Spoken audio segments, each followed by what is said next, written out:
不结婚判刑是吧？不结婚可不就是判刑？不结婚再幸福，他也不叫幸福。To pressure their daughter into getting married, her parents went as far as using legal arguments.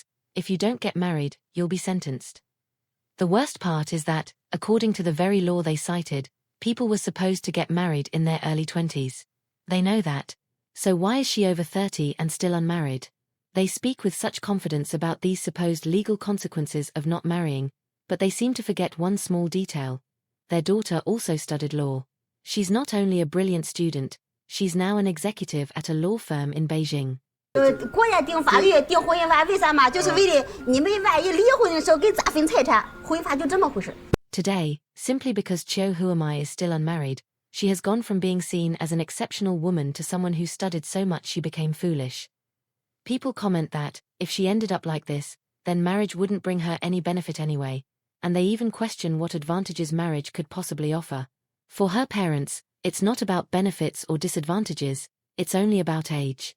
In their view, she has reached the age at which she should already be married. To them, reaching the right age and getting married is an unavoidable life stage. It doesn't matter whether the marriage will be happy or whether it even makes sense. What matters is that everyone follows this path.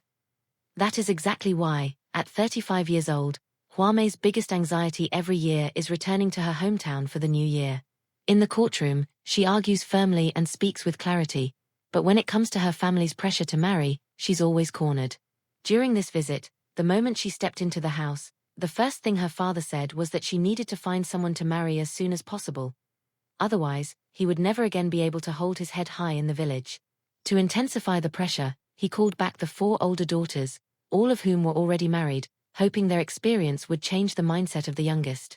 Having given birth to 5 daughters in a row, he had long been the target of mockery in the village. The only thing that had restored some dignity to him was the fact that the youngest daughter was admitted to an elite university. But now, at 33 and still unmarried, Huamai was, in his eyes, ruining that dignity once again. Her 4 sisters accused her of being selfish, thinking only of herself, and not caring about the family's reputation. They said none of them had trouble finding husbands, and that Huamai needed to think about the consequences. In reality, the reason behind all this pressure was simple. At 33 and single, she was already seen as an outsider in the village, and the whole family was paying the price for her reputation.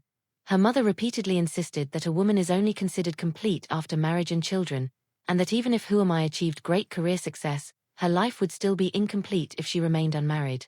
Her father even brought up how he once sold his own blood to pay for her education, trying to convince her to give in.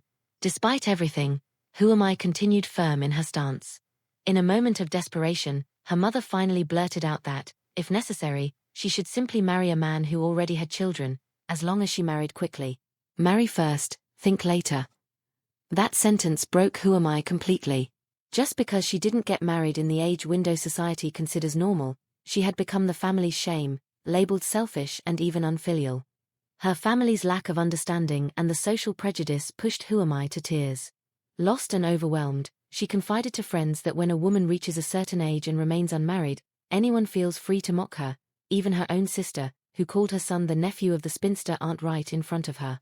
Huamai said that if anyone else had said such a thing, she might have actually fought them. Although she couldn't understand why her family refused to see her side, Huamai eventually gave in.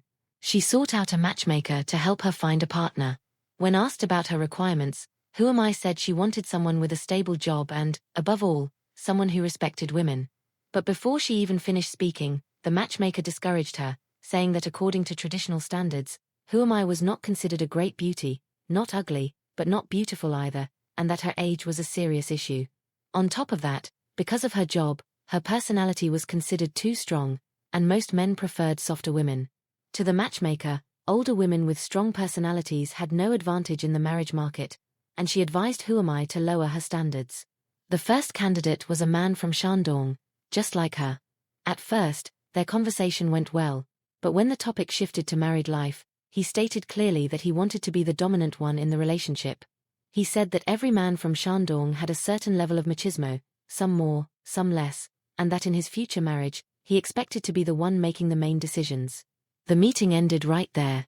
Huamai then went through matchmaking events, marriage fairs, and even the famous singles wall in public parks. However, The men she met either wanted a local Beijing woman or thought she was too old. The few who were interested wanted to skip dating altogether and go straight to marriage and children, something she couldn't accept. Result: another failure. In the park, hundreds of marriage ads were displayed like merchandise. An elderly woman even became interested in Who Am I, but as soon as she learned that Who Am I was a lawyer, she immediately backed off, saying that lawyers were too dangerous. 律师多厉害呀！拿几条法律我就完蛋了。那不是，但是律师也不希望自家的人呀。那要是有矛盾了，不分自己家。那还是一个什么工作呀？咱不谈了，好啊。我害怕。Well then. The last thing Who Am I expected was that the profession she had always been proud of would become a disadvantage in the marriage market. She kept lowering her standards, one after another, yet still couldn't find anyone suitable. Her parents continued calling to ask about her matchmaking progress, and the pressure only grew. Overwhelmed, she eventually sought help from a psychologist. A life that should have been peaceful ended up turning into this, all because she wasn't married. Living under constant tension, almost as if she were always fighting or running, Who Am I was far from being the only one suffering because of marriage. The same anxiety also weighed on 28-year-old Xu Minute. She was born and raised in Beijing, had a house, a car, and a stable job in the public sector. As an only child, she received plenty of love, along with heavy expectations. Her mother had a strong personality and imposed two strict requirements for any future son-in-law. First, he must have a Beijing household registration, Hukou. Second, he must work in the public sector. Because of these rigid conditions, several of Xu Min's relationships ended due to her mother's interference. Xu Minute believed her mother's control had long crossed any healthy boundary, but as a lifelong obedient daughter, she never knew how to resist. With no alternative, she followed her mother's demands and searched for potential partners on dating websites that matched those strict criteria. At one of these events, she met a polite young man who had studied abroad and now worked at a financial company. They got along very well, and after a few dates, Xu Minute decided to introduce him to her parents. But the moment her mother learned he didn't have a Beijing Hukou, she rejected him immediately. Her father also disagreed, saying that many men from outside the city had hidden motives and that scams were everywhere these days. Some people tricked for money, others for personal gain, and one had to be cautious. Xu Minute couldn't understand. Her parents pressured her daily to get married, yet rejected every person she tried to bring home. The constant control became suffocating, and she eventually sought help from a psychologist. During a session, Xu Minute revealed the root of her pain, buried deep in her memory. When she was only 3 years old, she had done something that angered her mother, and the mother simply left her behind alone on the street. That incident created a deep psychological scar and became the reason why Xu Minute always obeyed passively. She feared being abandoned again. The psychologist suggested she talk openly with her mother, as this might help resolve the conflict. But could 28 years of mother-daughter tension really change with a single conversation? As expected, it took only a few sentences for the two to start arguing. Her mother responded by listing every sacrifice the parents had made for her: expensive schools, great institutions, good teachers, and said that hearing Xu Minute complain now made everything feel pointless. Neither side understood the other, and the conversation ended once again in conflict.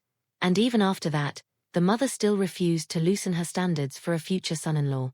The third figure in the documentary is Gary Chi, a 36-year-old professor at the Capital Normal University. She too was originally a firm believer in not getting married, just like Chiu Who Am I. But at 36, she eventually caved to the pressure. She said that perhaps marriage could bring her the kind of happiness recognized by society. Through matchmaking, she met a man 10 years younger. He didn't have her level of education or prestige, but he didn't mind her age. Soon, they set a wedding date. On the day of the ceremony, as she sat on the bed in her wedding dress, the atmosphere around her was festive, yet she herself looked completely dazed, not a trace of joy on her face. Perhaps even she never imagined she would end up here. Earlier, when her family pressured her to get married, she always claimed she could live perfectly well alone. But life changes, and in just 1 year she went through dating, marriage, and pregnancy. Exactly as her mother used to say, you marry, then you begin your duty to continue humanity. That's how it is. We all follow this path. Despite the daily challenges, Gary Chi felt her life had become lighter. The suffocating pressure, criticism, and gossip all disappeared, replaced by blessings and praise. This was the type of happiness she described. happiness defined by societal standards.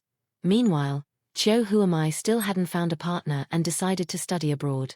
When she told her family, she was surprised to see that everyone supported her, especially her father, who praised her endlessly, saying she had always been his pride. He remembered how she stood out among the other children when she was young. Before she left, he set off a string of firecrackers to bless her journey, and a hug between them finally dissolved years of distance.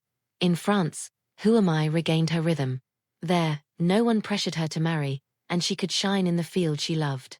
Over time she regained her confidence, met her true partner, and built a new life. Today, the two live in Germany and have opened a law firm together. The documentary highlights a harsh truth shared by all three women. They all face relentless pressure from family and society to get married. Even today, many people still see marriage as an essential stage in a woman's life, even as a measure of her value and happiness. And this mentality pushes countless women into painful dilemmas. They don't want to disappoint their families or face social judgment, but they also don't want to abandon their own identities and dreams. But the truth is that marriage is just one way of living, not a universal formula for happiness.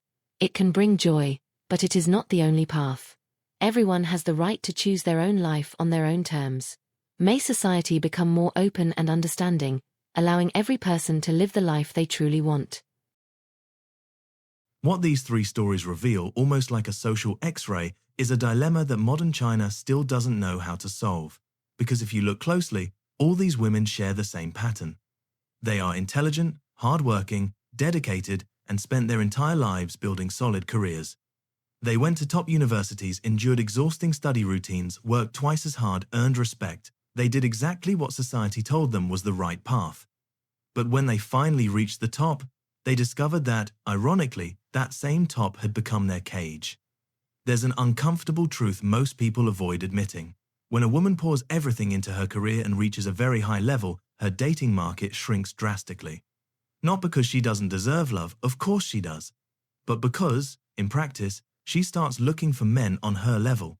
And again, ironically, the higher she climbs, the smaller the pool of men who are willing or able to meet her there. And you know how it goes. None of these women, after winning in life, wants to settle for a partner far below their accomplishments. And honestly, I don't blame them. It's natural to want someone who matches what you've built.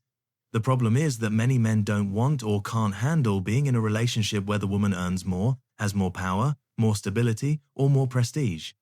For a lot of men, that strikes directly at the ego, at pride, at the idea of being the provider. And that's where the perfect dilemma is born. They want someone equal or above them, but that group is tiny and often full of their own demands.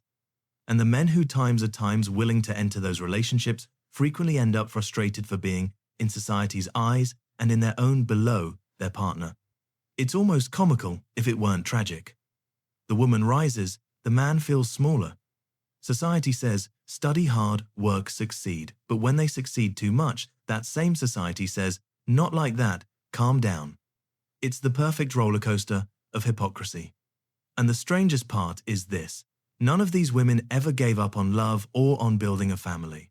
What they refuse, and rightfully so, is to sacrifice everything they've accomplished just to avoid being labeled as too difficult, too old, too ambitious, or too independent. If they postponed relationships in the past, it was because they were busy trying to survive in one of the most competitive female job markets in the world.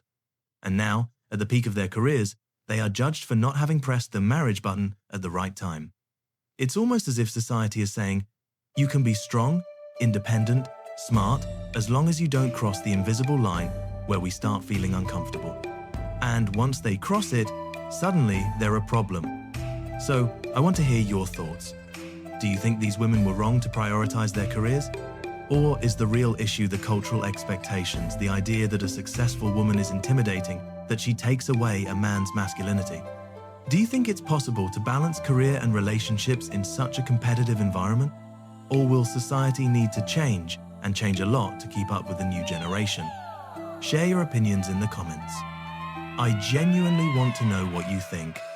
And if you enjoyed the video, leave a like, it really helps the channel. Subscribe as well for more content like this, social dilemmas, cultural irony, and these modern tragedies no one else dares to explain. Thanks for watching. See you in the next video.